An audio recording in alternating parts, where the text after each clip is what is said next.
ছোট্ট জাহিদের বড় স্বপ্ন। গ্রামের এক কোণে ছিল ছোট্ট একটা কুঁড়েঘর। সেখানেই মা বাবার সঙ্গে থাকত ১০ বছরের জাহিদ। বাবা একজন দিনমজুর আর মা অন্যের বাড়িতে কাজ করতেন।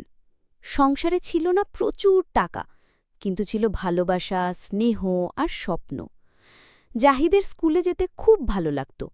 ওর সবচেয়ে প্রিয় ছিল বই পড়া। যখন অন্য বন্ধুরা খেলত, তখনও জাহিদ এক কোণায় বসে বইয়ের পাতা ওল্টাত। তবে একটা সমস্যা ছিল, তার কাছে নিজের বই কেনার মতো টাকাই ছিল না। প্রতিদিন স্কুল শেষে লাইব্রেরি থেকে বই ধার করে আনত সে। একদিন স্কুলের শিক্ষক বললেন, আগামী সপ্তাহে আমাদের একটা সাধারণ জ্ঞান প্রতিযোগিতা হবে। যে জিতবে সে পুরস্কার পাবে একটা বড় বইয়ের সেট আর স্কুলের পক্ষ থেকে সম্মাননা। জাহিদের চোখ চকচক করে উঠল। সে মনে মনে বলল, এই সুযোগ আমি ছাড়ব না। বইগুলো যদি জিততে পারি তাহলে সারা বছর পড়তে পারব। পরের দিন থেকেই সে মনোযোগ দিয়ে প্রস্তুতি নিতে লাগল। সকালে স্কুল, তারপর বিকেলে কাজের ফাঁকে পড়া।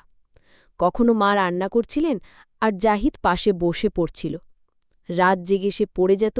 চোখে ছিল স্বপ্ন, মনে ছিল সাহস। বন্ধুরা মজা করত, তুই কি সত্যি ভাবিস তুই জিততে পারবি? শহরের ছেলেরা অনেক ভালো। জাহিদ শান্ত গলায় বলত, আমি চেষ্টা করব। যদি মন থেকে চেষ্টা করি তাহলে কিছুই অসম্ভব নয়। অবশেষে প্রতিযোগিতার দিন এলো। অনেক স্কুল থেকে ছাত্ররা এসেছিল। শহরের নামী স্কুলের ছাত্রদের চকচকে পোশাক, দামি পেন দেখে জাহিদের একটু ভয় লাগল। কিন্তু সে মনে মনে নিজেকে বলল, আমি পারব, আমি তো দিনরাত পড়ে এসেছি। প্রতিযোগিতা শুরু হল। প্রশ্ন কঠিন ছিল, কিন্তু জাহিদ নিজের মন শান্ত রেখে একের পর এক উত্তর লিখতে লাগল। ১ ঘণ্টা পর প্রতিযোগিতা শেষ হল। সেদিন বিকেলে ফলাফল ঘোষণা হল। ৩য় স্থান, ২য় স্থান, তারপর সবার নিঃশ্বাস থেমে গেল। ১ম স্থান অধিকার করেছে আমাদের গ্রামের স্কুলের ছাত্র জাহিদ। সবার মুখে বিস্ময়, জাহিদের বন্ধুদের চোখে গর্ব।